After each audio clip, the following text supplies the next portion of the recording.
Next speaker, I'll be calling on Daniel.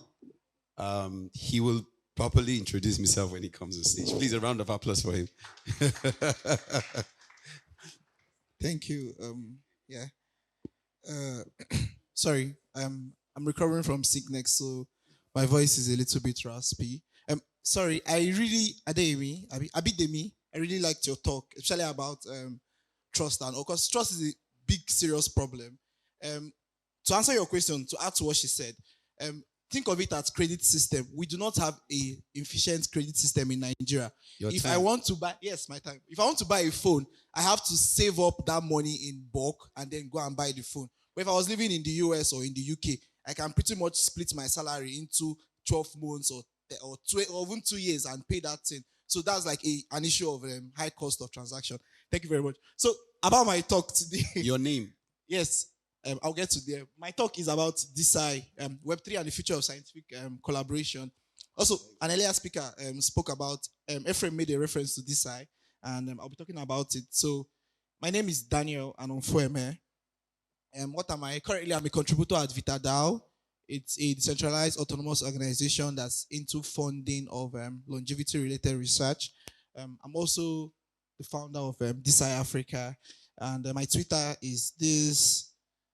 So, yes. Who am I? Back. So I wanted to make a joke about what am I? About me, I'm Batman. Why I say I'm Batman is because people like say I do a lot of things. So if you probably follow me on socials, you see me ranting about different type of things around renewable energy, things about construction, things about IoT, things about because I feel like the world is a big one and you can do a lot of things in the world. Uh, so let's cause of time. So yeah, I'll be talking about DeSci. And what is DeSci? DeSci stands for decentralized science, and decentralized science is a movement aiming to decentralize how science is done. So we are trying to bring science on chain. And you've probably heard of things about real world assets, which is RWA. We've heard about decentralized finance and all and all. So DeSci is more about a movement trying to see how can we make science more open, more accessible, and more collaborations in it. Um, Almost some people went to the universities here and you probably did research papers, right? Show of hands. Yes. Those research papers you did, you had to sort for articles to make citations for, yes. How easy was it for you to access some of those works? Was it easy? Yeah, it was not easy. There are most that a lot of them, for you to have access to it, you would have to pay money. And so what we do, because I read my research paper, what you do is that you just only go to the abstract and look at what they say, because the abstract is free now. And look at what they say in the abstract. And you're not be like, oh, the abstract is talking about something like this. And then I'm on camera, but you maybe use some websites that allows you to have backdoor access to those articles, not the financial advice or anything. But yeah, this side is looking at a way to solve those problems whereby those challenges, paywalls and restricted access to scientific journals where you can't have the money to build on those research. And knowledge is a very important thing in the sense that we build on the work of others. Nothing ever is brand new. You build on what people did 2 years ago, what people did 40 years ago. If you even look at the history of about Einstein and relativity theory, if you look at the work he did, he built on like other scientists before him, and he was able to look at their work and build on that. But we have this problem whereby now capitalism. I'm not a fan against capitalism. I'm not an anti-capitalist person. I'm not a socialist. I don't think socialism is the right answer. But I know capitalism has its problems, and we have this issue whereby companies now see an opportunity to make as much profit as they can. And we have this issue with scientific journals, especially like Nature and all. If you are to publish anything there, you spend nothing less than $20,000 to publish. And it's for you to be like known as a renowned scientist, you must have journals published in those places. They don't, in the scientific community, they don't really regard ResearchGate. ResearchGate is the ones we usually use to upload and all, but they don't regard it as a serious one. So we have issue of, also centralized funding models whereby companies, farmers, big pharma just funds projects that they are tied with, and also have limited collaboration and sharing of data. Okay, I'm not too used to this. Sorry. So how can Web3 transform science? We have through decentralized funding, through DAOs and tokenization. So for example, I've been a contributor at VitaDAO since 2021. And since then, we've funded over 22 projects and we've deployed more than $3.4 million dollars when it comes to research funding. How does it happen? Research teams meet us and they meet the deal flow group and they submit a proposal and say, okay, this is our research. Maybe we are doing something around gene therapy. We are doing something again about Archemisia research. We are doing something about this, and it's evaluated and there are some like criteria. It's not something like you just come in and you just get free money like that. But like there are criteria you go through, and once the community decides that the funding is the research is a good research, they fund it. And we've seen situations since 2021, we've seen a lot of growth. More than 5 projects we've funded at their early stage have gone up to raise seed funding and more valuation. We've seen research bring positive results and all. Sorry, I'm talking a little bit too sciencey, but yeah. Also, open access publishing using blockchain. There's a platform called Research Hub. It allows you to publish any your academic journal. You publish there, and you have access to any academic journal free of charge. Any published there. It's not like the old ones. You just have access to it. It's still a new platform, and people are still building on it and publishing. But it allows you to publish, and you get actual renowned scientists to review your work, and you also get incentivized with tokens for it. Immutable records of research and providence. So reward examples of DeSci in action. There's LabDAO. People who are into biology, protein synthesization, and all. LabDAO allows you to work on cellular design in the sense of running analysis on chain, and you are able to choose the cells you want to target, run an experiment on it, and it tells you the result, and everything like it's on chain. So it's like an open tool and infrastructure in the DeSci space. There's also, like I talked about VitaDAO, it's a community-owned DAO for longevity research. So if you're trying to, longevity research basically talks about extending human life.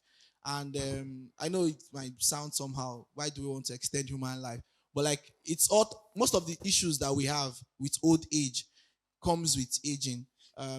Most diseases we have come with aging. As you get older, you start noticing things like arthritis, things like Archemisia, and other like most things like when you notice that parents are usually the ones to visit the hospital often. So they are trying to fund research in that space. There's also, like I mentioned, Research Hub, open scientific publishing platform. It allows you, all these are like journals that have been published. It allows you access to it. You can read it. You can also upload yours. And they have a Research Hub token for it. So this is the DeSci ecosystem of 2024. There are lots of projects in the DeSci space. We have the research DAOs. We have bio-DAOs. Bio-DAOs are molecule. They are DAOs that were incubated by Molecule, and they are mostly into biology-related things. We have there's Breaker DAO. There's Breaker DAO. There's Sci-DAO. Sci-DAO is more of psychedelic research. There's Hair DAO. Hair DAO deals on hair loss research. There's VitaDAO longevity. There's Valley DAO synthetic biology. There's Cairo DAO cryogenics. There are others. There's publishing too. Other people working in the publishing, people in funding, people also in healthcare. Axon DAO, Wella Share, trying to see how you can use your data and own your data and also get rewards for your data. Also people building around infrastructure, and there are also like DeSci communities. There's DeSci Mexico, DeSci London, DeSci Japan, obviously DeSci Africa and all. So